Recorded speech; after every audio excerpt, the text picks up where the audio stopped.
Most people have it completely wrong. They think when I am on that TED stage, then I will be really purposeful, be really mindful, say all of the things in story form, tell people my story in a powerful way that they won't be able to forget. Only when I'm on the TED stage, then I will be fully actualized. And spoiler alert, that's not how it works. First, you have to become the person who is capable of walking onto that TED stage, right? And what does that mean? That means you need to live as though it is real. You need to imbibe and inhabit all of the daily rituals, all of the daily habits of successful people who have already been on the TED stage. First you become, and then it becomes you. First you become the thing, and then your actions match that becoming. And guess what? The next thing you know, you are actually standing on the TED stage. So what are the most common habits that successful TED speakers share? In this video, I break down 7 habits that you can start practicing today, no matter where you are. If you aspire to a TEDx talk, and I know a lot of you out there want to have a TEDx talk, if you're that person, this video is for you. Hey, welcome to Love on Stage. I'm Mahokhodi. If you're ready to make sales and spark action when you speak, this is your place. I've helped dozens of leaders choose courage over comfort by speaking with confidence and love, especially in tough conversations. Because listen, public speaking isn't just a thing that you do on stage. It's what you do every time you deliver a work presentation, when you interview for that plump job you deserve, when you negotiate your salary, and every time you sweat bullets during a big pitch. That's all public speaking. It's time to level up your storytelling because your story matters. So, you ready to speak like a boss? Let's get into your most powerful story. Number 1, learning and reading. TED speakers are voracious readers, and they read widely because they understand that, as TED says, good ideas come from everywhere.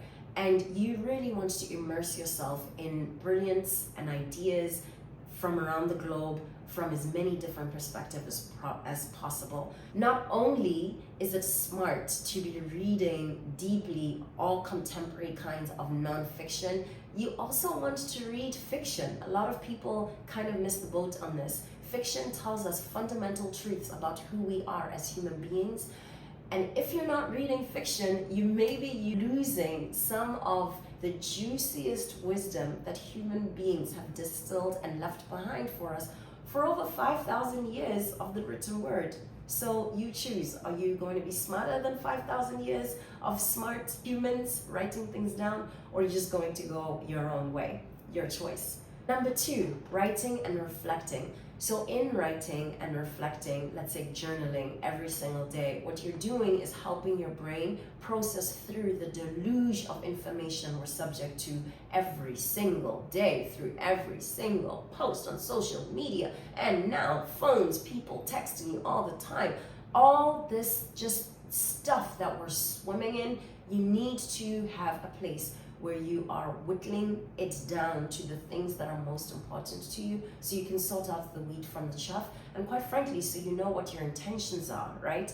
And you understand what's the messaging that's coming from inside of me, and what's the stuff that I need to just ignore that's coming at me from outside. Make time to write and to reflect. Number 3, mindfulness. Mindfulness and practicing mindfulness, however that resonates for you. It might look like meditating or long walks. It may look like, I don't know, taking a really delicious bath and being quiet while you're doing that. Mindfulness is a gift. It is the most exquisite gift that you give, not just to your brain and your body and the cells inside of your body, because there's research that backs that mindfulness actually helps your body become more wholly integrated and healthy.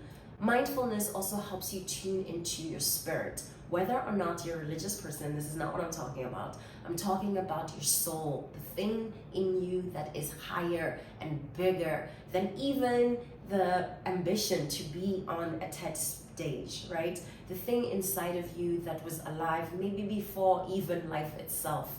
The more you can tap into that source of life, of energy, of universe, the more whole and integrated and grounded you are. It also helps you when you're on that stage because you snap back so fast in moments where you may lose your train of thought, in moments where you may have imposter syndrome.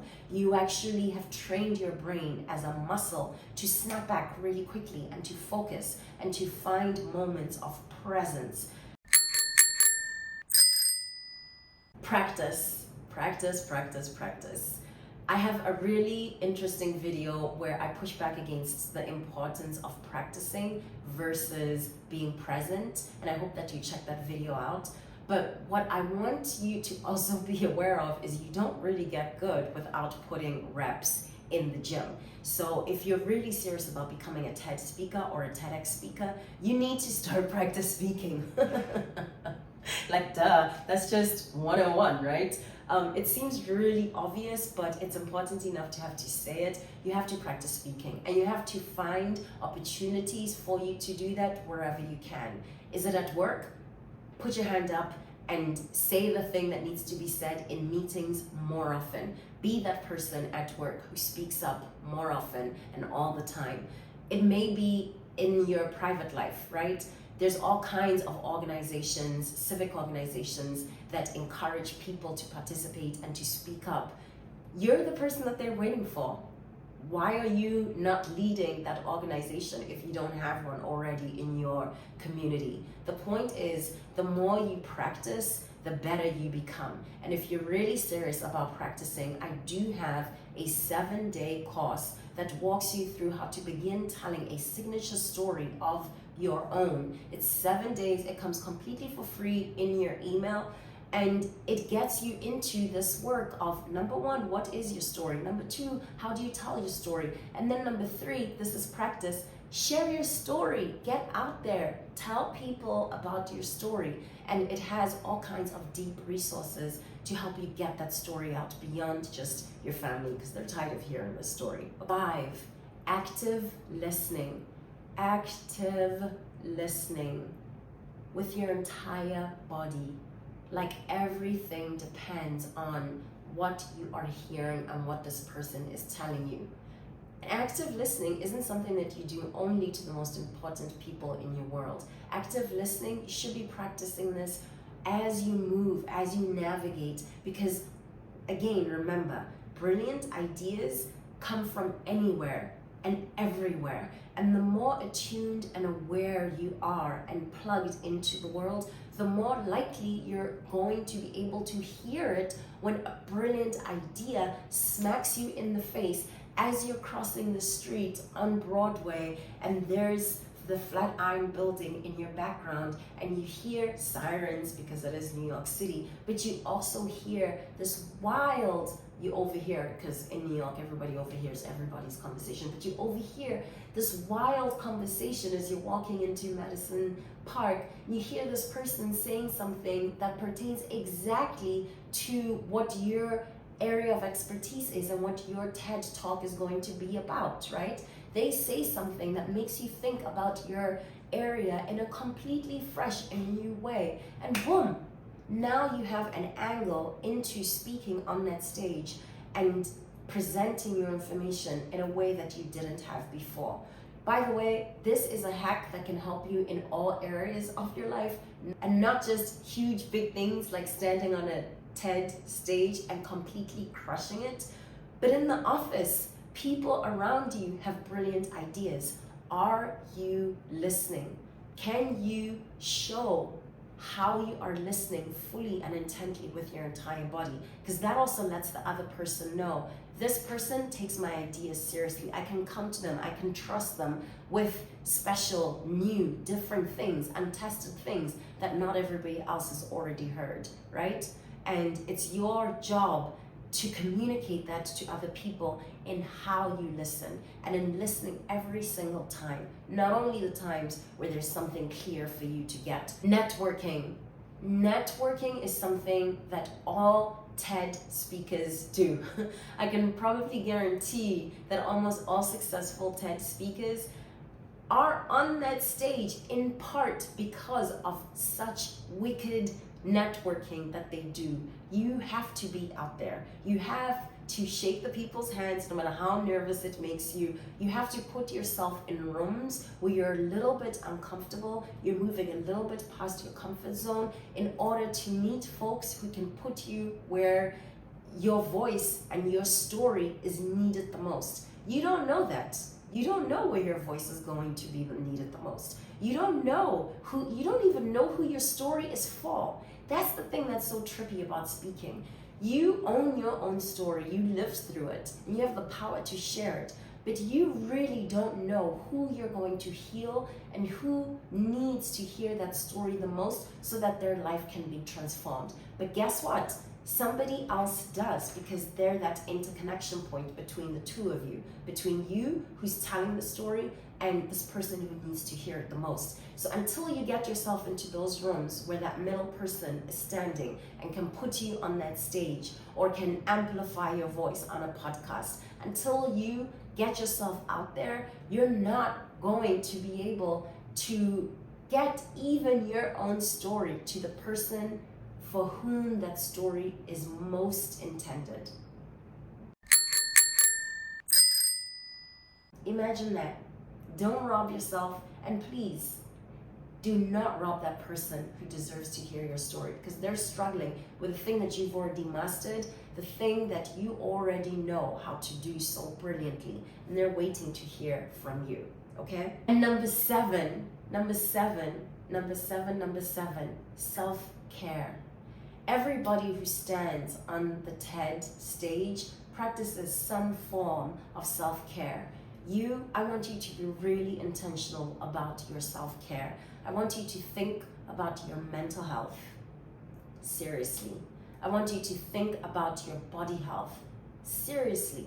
I want you to think about your mind health, seriously. That's where that reading and writing comes in, right? It keeps your mind sharp. Your body though, how are you taking care of your body? How are you working out every day? How are you moving and getting this delicious thing that carries you around on earth? How are you rewarding it and saying thank you? Are you drinking water? I need to drink more water today for sure. But that's one of the yummy, happy things that you can do to thank this body. And your mental health, the jujitsu it requires of you to get on that stage, not only to envision yourself as somebody who deserves to be on that stage, but somebody who we should listen to because you're on that stage, that you have something powerful enough, you have a message that we need to lean in and listen to. What it takes mentally and through mental health to be in a healthy and clear and grounded place, to fully embody that without being full of ego, without being full of like nasty energy.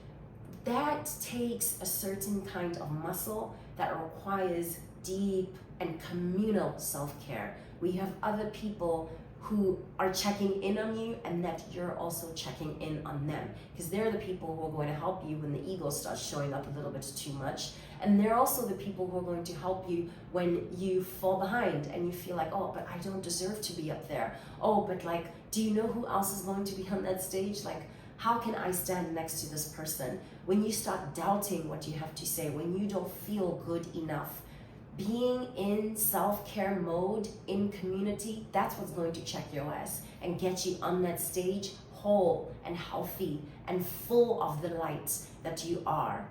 I know that you can do this, okay?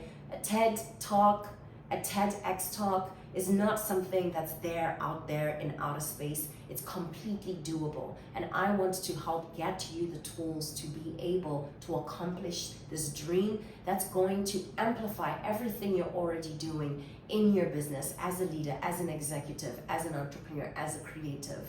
If you're interested, I have a 7-day course. It's completely free and it walks you through your signature story. How do you tell your signature story? Where do you tell your signature story? And as I said, how do you share your signature story? How do you start practicing, getting those reps in, so that the next time I log onto TED.com, I see your beautiful face and I click yes, and I listen to you telling me your story.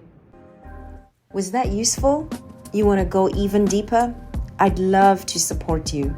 My coaching program can help you make money and spark action whenever you speak with intention. Book time to chat using the link in the description box below.